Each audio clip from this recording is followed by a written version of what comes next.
It's nothing but a whole bunch of false information, or shall I say, state information fed to you courtesy of the Democrat Party day after day after day after day. I mean, they could do that on cable. You take the show, move it to MSNBC, no problem. You can do that on cable. You can have a comedy show like Gutfeld that is conservative in its orientation on Fox. And you could have the same thing on MSNBC. Jimmy Kimmel, I'm seeing a new home for you right about now. Anyway, Cheryl Hines went on the show to talk about, I guess, her new book. And I'll tell you, this got funny because she totally smoked Sunny Hostin, who's not a very bright woman, by the way. The problem, respectfully, is that your husband is the least qualified Department of Health and Human Services head that we've had in history. I do not. I think that's a very dangerous. Why is he less qualified than an economist? I think How is that he possible? is less qualified. He has spent his career studying toxins, studying people's health, fighting for one guy who was using Roundup for his job. He has also spread a lot of misinformation, a lot of chaos, a lot of confusion, and I think it's just a very dangerous thing. I say it with the utmost respect. Some of it's good and some of it's not. That's the point. Listen, we all have different views here. Yes. And when you say, misinformation, disinformation, we could go back to COVID when... He's connecting circumcision to autism. May I finish? Please. When Fauci people were saying when you get the vaccine, you cannot transmit COVID. It will stop COVID. And that was disinformation, misinformation. We were also still learning about it. It was a novel virus we've never encountered before. Right. Because now the doctors will acknowledge that and Dr. Fauci has a medical degree. At the time, they were censoring Bobby because Bobby said, where's the science to show us this? And there wasn't any. You weren't allowed. People attacked him and said, you're wrong. So it's like, let's take a step back. I know that's your opinion, and that's okay. She's right, all right? By the way, he's got a tremendous background. And he was legally fighting for the rights of people who had been exposed to chemicals like the Roundup she mentioned. And so a tremendous educational background as well. And, ran into his own challenges with chemicals and substances. So the point being, he has devoted his life to this. And she's correct in saying not everybody who's been head of HHS has ever been a doctor. So why do you come off on your high horse? You want to talk about misinformation? You guys are the ones with the misinformation. For goodness sakes, we had to listen to Fauci tell us, okay, you don't need a mask. Oh, wait a second. Now you need 3 masks. I mean, we were all over the mulberry bush. Do not forget on that. I will not forget that. No one will forget that.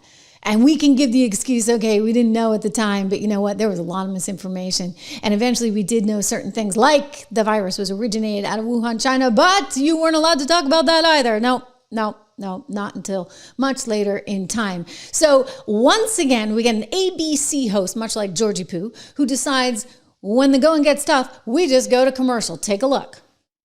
Your husband, when he announced basically that he believed he found some causal links between autism and Tylenol, it created a lot of panic in women who were being told by their OBGYNs who look at them that Tylenol, if necessary to treat pain during pregnancy, is safe.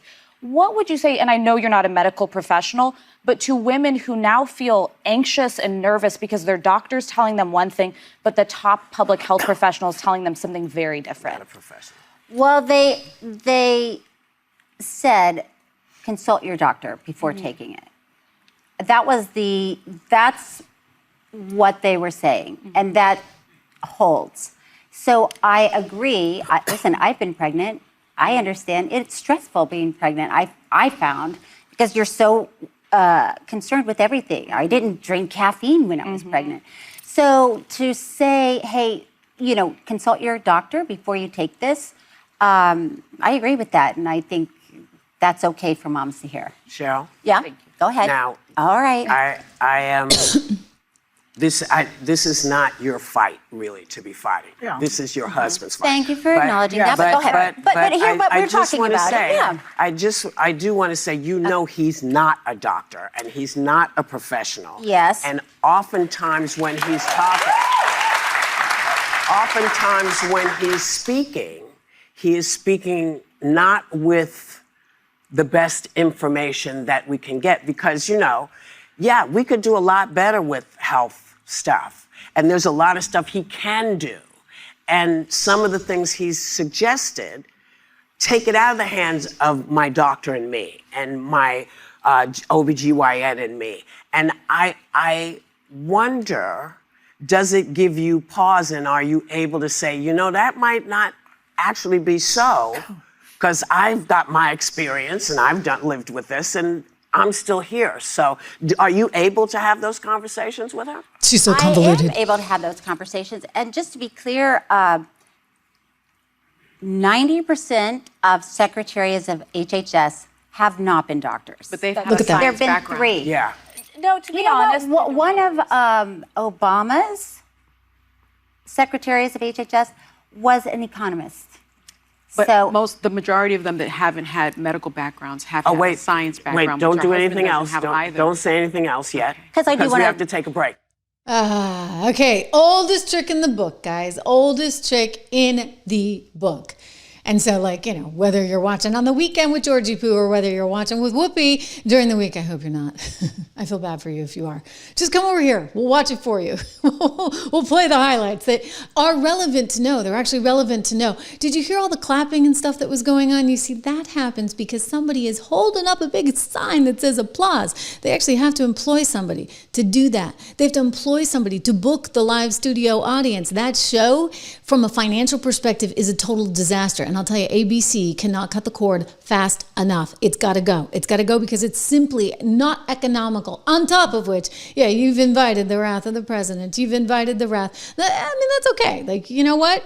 I'm sure I invited the wrath of Biden during my time and a lot of presidents. You know what? That's fine. You can invite the wrath of the president. So let me be careful how I say that. What you shouldn't be doing is inviting the wrath of your communities all around America, like Jimmy Kimmel did, right? Right after Charlie Kirk, or like The View does on a regular basis, because you're no longer serving the community. And that's where the FCC has the leeway to come in and say, hey, you know what? This really isn't working for the stations. Meanwhile, don't forget, these people, ABC News, they were all part of the same circuit, right? They were like the reverb room where the echo chamber, you say one thing and it goes there, and they were like, Donald Trump is bad, Donald Trump is bad, he's gonna steal our democracy. Remember that line that we had to hear over and over and over again?